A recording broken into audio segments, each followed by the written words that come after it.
Hi friends, welcome to village facts.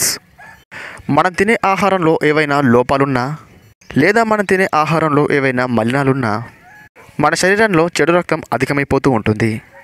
అలాగే మనం తాగే నీరు కూడా ఎప్పుడు స్వచ్ఛంగా ఉండేలాగా చూసుకోవాలి. నీటిలో ఎటువంటి మలినాలున్నా అవి రక్తాన్ని చెడుగా మారుస్తూ ఉంటాయి. ఇలా శరీరంలో చెడు రక్తం ప్రవహించడం వల్ల అనేక రకాలైన చర్మ వ్యాధులు వస్తూ ఉంటాయి. అలాగే గుండెకు సంబంధమైన వ్యాధులు కూడా వస్తూ ఉంటాయి. ఈ చెడు రక్తం శరీరంలో ప్రవహిస్తుంది అని ఎలా తెలుస్తుంది అంటే, అరచేతులు తెల్లగా మారిపోతాయి, నరాలు పసుపు ఆకుపచ్చ రంగులోకి మారిపోతూ ఉంటాయి. మరి శరీరంలో ఉన్న చెడు రక్తిని మొత్తాన్ని మంచిగా మార్చుకుని శరీరంలో రక్తం మరింత ఉత్పత్తి చేసుకోవాలి అంటే ఈ విధంగా చేయండి. రక్తాన్ని శుద్ధి చేయడంలో మేకపాలు ఎంతగానో ఉపయోగపడతాయి.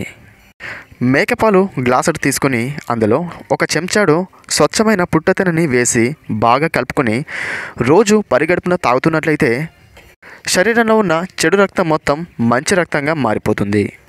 అలాగే రక్తం కూడా శరీరంలో త్వరగా వృద్ధి చెందుతుంది.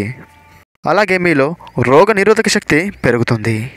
అలాగే మీరు అన్నం తినడానికి ఒక అరగంట ముందు గోరువెచ్చని గ్లాసు నీళ్లు తాగినట్లయితే మీ శరీరంలో ఉన్న మలినాలు పూర్తిగా తొలగిపోతాయి.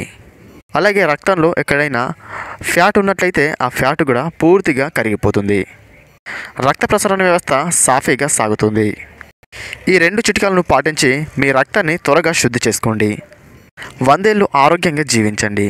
ఈ వీడియో మీకు నచ్చితే ఈ వీడియోని లైక్ చేసి షేర్ చేయండి. మరిన్ని ఇలాంటి వీడియోల కోసం మీ ఛానల్ని సబ్స్క్రైబ్ చేసుకోండి.